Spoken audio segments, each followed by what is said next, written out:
점 이렇게 시간이 안 가는지 정말 버스 안에서 going 이불 속에서 going은 언제나 너에게 going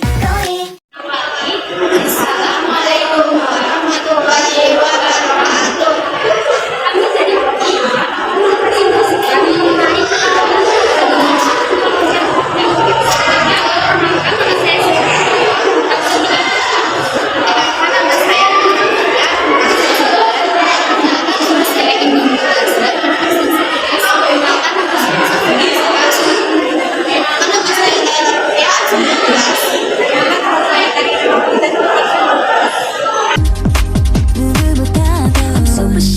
super shy but wait a minute while Perang Patimura merupakan bentuk perlawanan rakyat Maluku terhadap VOC yang dipimpin oleh Thomas Matulesi atau dikenal sebagai Kapitan Patimura.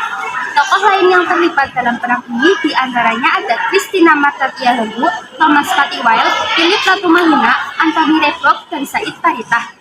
Perang Patimura terjadi karena VOC memonopoli perdagangan rempah-rempah di daerah Maluku dan juga tindakan semena-mena dari Residen Saparaus van den Berg yang membawa penderitaan bagi rakyat Maluku. Rakyat Maluku saat itu diwajibkan untuk menyiapkan perahu atau orambai. Perahu tersebut digunakan untuk memenuhi keperluan administrasi dan militer Belanda tanpa diberi bayaran. Selain itu, rakyat Maluku juga diharuskan untuk menyerahkan ikan asin, kopi, dan hasil laut lainnya kepada Belanda. Melalui pelayaran membeli di Maluku, Belanda juga melakukan monopoli perdagangan rempah-rempah. Namun sayangnya, perlawanan itu dimenangkan oleh pihak Belanda yang menyebabkan Kapitan Patimura ditangkap dan dihukum mati, serta para tokoh pejuang lainnya ditangkap oleh Belanda, yaitu Christina Martatiahahu yang dibuang bersama 39 orang lainnya ke Jawa untuk melaksanakan kerja rodi. Anthony Rebok, Philip Latumahina, dan Said Paritah semuanya harus berakhir di tiang gantung di tempat benteng View Victoria, Kota Ambon. super shy but wait a minute while Perang Diponegoro adalah perang terbesar yang dialami Belanda. Perlawanan ini dipimpin Pangeran Diponegoro yang didukung pihak istana, kaum ulama, dan rakyat Yogyakarta. Perang ini terjadi karena Belanda memasang patok-patok jalan yang melalui makam leluhur Pangeran Diponegoro. Perang ini terjadi tahun 1825 sampai 1830. Pada tahun 1827, Belanda memakai siasat perang bernama Benteng Stelsel, yaitu mendirikan benteng di setiap daerah yang dikuasai untuk mengawasi daerah sekitarnya. Antara satu benteng dan benteng lainnya dihubungkan pasukan gerak cepat, sehingga ruang gerak pasukan Diponegoro dipersempit. Benteng Stelsel belum mampu mematahkan serangan pasukan Diponegoro. Belanda akhirnya menggunakan tipu muslihat dengan cara mengajak berunding Pangeran Diponegoro. Padahal sebenarnya itu berupa penangkapan. Setelah penangkapan, perlawanan pasukan Diponegoro mulai melemah. Pada akhirnya Belanda dapat memenangkan perang tersebut, namun dengan kerugian yang besar karena perang tersebut menguras biaya dan tenaga yang banyak. super shy but wait a minute while I'm Perlawanan Tuanku Imam Bonjol. Pada perlawanan Tuanku Imam Bonjol terjadi perang Pati yang diawali dengan konflik antara kaum Pati dengan kaum adat terkait pemurnian agama Islam di Sumatera Barat. Kaum adat masih sering melakukan kebiasaan yang bertentangan dengan Islam, seperti berjudi dan mabuk-mabukan. Kaum Pati yang terdiri dari para ulama menasehati kaum adat untuk menghentikan kebiasaan tersebut. Lalu kemudian kaum adat menolaknya sehingga terjadi perang yang berlangsung pada tahun 1803 sampai 1821. Perang diakhiri dengan kekalahan kaum adat. Kondisi tersebut lalu dimanfaatkan Belanda untuk bekerja sama dengan kaum adat guna melawan kaum Pati. Belanda memang bertujuan untuk menguasai wilayah Sumatera Barat. Salah satu tokoh pemimpin kaum Pati adalah Tuanku Imam Bonjol. Fase perang ini berlangsung pada tahun 1821 sampai 1838. Sekitar tahun 1838 atau menjelang tahun-tahun terakhir perang, Tuanku Imam Bonjol mengajak kaum adat agar menyadari tipuan Belanda dan akhirnya bersatu melawan Belanda.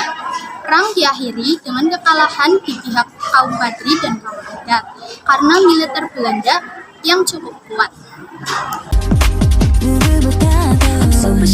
super shy but wait a minute while Belanda datang untuk menyerang Bali pada pertengahan 1846. Armada Belanda terdiri dari 1.700 prajurit gabungan dari Batavia dan Surabaya dan dipimpin oleh Komandan tertinggi Van den Bosch.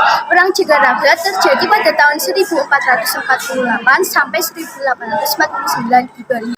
Karena ketidaktaatan Raja Buleleng dan Mahapati I Gusti Ketujelantik terhadap perjanjian damai setelah Perang Buleleng 1846, terjadi perang pertama di mana Belanda kalah.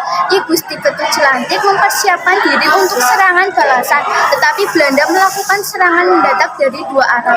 Raja Buleleng dan I Gusti Ketujelantik gugur dalam pertempuran.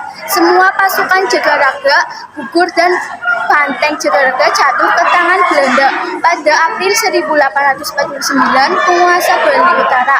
Dengan demikian, maka penyebab awal terjadinya perlawanan rakyat Bali terdapat VOC karena pihak VOC menolak sistem hak tawon karena yang diterapkan dari penguasa Bali.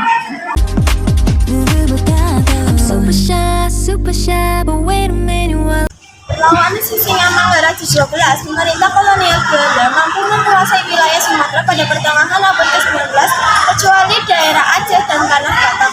Interaksi antara Belanda dengan orang-orang Batak mulai terjadi pada sekitar tahun 1870-an.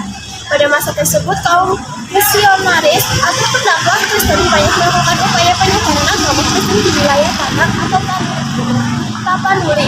Perlawanan rakyat Tapanuli melawan Belanda disebabkan oleh agama Batak kuno yang dianut masyarakat terancam oleh kehadiran agama Kristen. Sisingamangara Raja 12 sebagai Raja Batak menolak adanya upaya penyebaran agama Kristen yang dilakukan oleh misionaris Belanda di wilayah Batak. Hal tersebut dilakukan karena Sisingamangara jaga kepercayaan dan tradisi animisme rakyat Batak dan terkikis oleh perkembangan agama Kristen.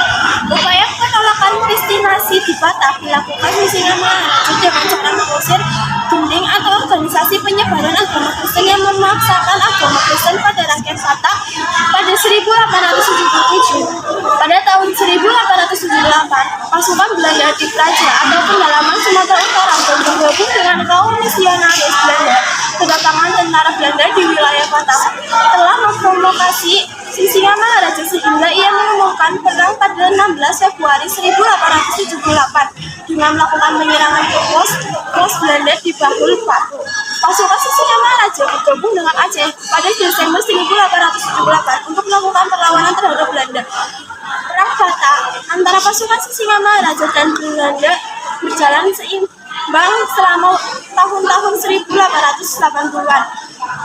Serangan Sisingamangara pada Agustus 1889 mampu menduduki daerah Lobut, Loe, dan membunuh beberapa tentara Belanda. Belanda terus membunuh Sisingamangara dan pasukannya hingga terjadi pertempuran di daerah Tangkap. Dalam pertempuran tersebut, pasukan Belanda mengalami kekalahan dan melarikan diri menuju daerah Orion. Belanda terus melacak keberadaan pasukan Batak. Bahkan Belanda menggunakan orang-orang dari Senegal, Afrika untuk membantu pelacakannya. Pada tahun 1907, Belanda mampu mengepung Sisingamangara Raja 12 di daerah Dairi. Namun dia tidak mau menyerahkan diri. Sisingamangara Raja beserta pasukannya bertarung hingga darah penghabisan dan meninggal pada pengepungan tersebut.